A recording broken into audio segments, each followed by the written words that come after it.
part 1, we discussed how your vehicle becomes a total loss. Now I'm going to give you some knowledge in regards to negotiating your total loss settlement. I'm going to start with how the insurance company evaluates your vehicle when it's deemed a total loss. The insurance company will typically use an estimating software such as Auditex or CCCs to gather the actual cash value information for your vehicle. So what are some of the factors that actually go into this estimating software? The factors that impact your actual cash value of your vehicle are the age, condition, mileage, and the make and model. The lower the age and the mileage, and the more recent the make and model of the vehicle is, the more your actual cash value will typically be. The insurance company will also use the sales price of other cars with the same make and model in your zip code area to come up with a comparable actual cash value. The insurance company will then present you the valuation numbers and the settlement offer for your vehicle. When the insurance company goes over these figures, you can request a copy of the valuation before you accept the settlement. Review the valuation, and if you do not agree with your actual cash value, there are ways you can dispute it and also the settlement offer. One way, you can use Kelley Blue Book to dispute what the insurance company says your vehicle is valued for.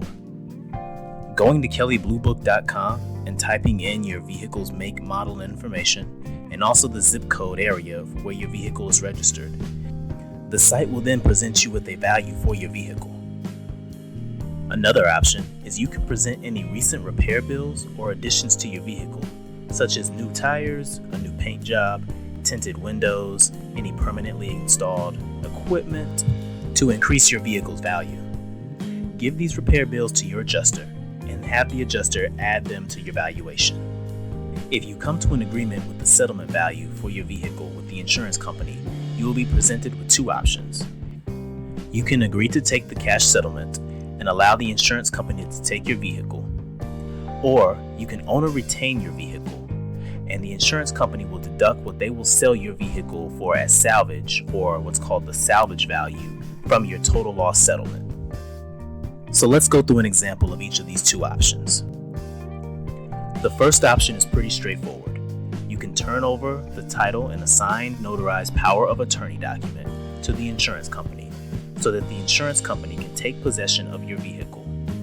The insurance company then pays you for your salvaged vehicle and they will give you the settlement check. The second option is called owner retaining your vehicle, and this is the option you want when you want to keep your vehicle after it has been deemed a total loss. The second option is a bit more complex, so I'll illustrate this one as well. Let's say you're settling the claim with your insurance company, and your vehicle actual cash value is $5,000. The salvage value, which is the amount that the insurance company will receive when they sell your vehicle for parts, is $1,000, and your deductible is $500. You will get to keep your damaged vehicle, but instead of a $4,500 settlement, you will receive a $3,500 settlement. Reason being is that the insurance company will take out the salvage value out of your settlement, given that they won't be able to sell your vehicle to the scrapyard. Once you own and retain your vehicle, you will have to sign a power of attorney and turn over the car title to the insurance company.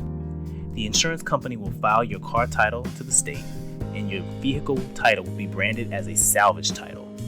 Once this process is complete, the insurance company will return the title to you. Once the title is in your possession, it is your responsibility to get the car repaired and inspected to get the salvage brand removed from the title. Once the salvage brand is removed from the title and you get the vehicle re-registered within your state, you are free to take the vehicle on the road again. Now I want to give you 3 tips for negotiating your total loss with the insurance company. Tip number 1, review your evaluation, and if you need to, you can always dispute it. Like I explained earlier, you can always go to Kelley Blue Book and look up the value of your vehicle, and you can also give your insurance adjuster past receipts and any additional repair bills to add to your valuation. So for example, if you just got a new paint job, if you put new tires, if you had some major repairs that you just did to your vehicle, give those to the insurance adjuster so they can reevaluate your total loss settlement. The second tip is to not be afraid to negotiate your settlement offer with the insurance adjuster. Most adjusters have an authority or a payment threshold that can go anywhere between $500 and $1,000 more than settlement claims, and their managers oftentimes even have a higher level of authority.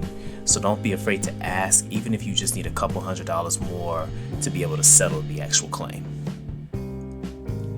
The third tip is to use your general pain and suffering or any injury claim to close the gap on your total loss settlement. A lot of times people that were involved in an accident don't claim their injury settlement even if they were feeling a little stiff and sore. So if the adjuster's settlement is far off from what you need for your total loss settlement, you can utilize your injury settlement as a negotiating tactic to close that gap. These are just some tips to help you with your total loss claim. If you didn't already, check out part 1 of the total loss series.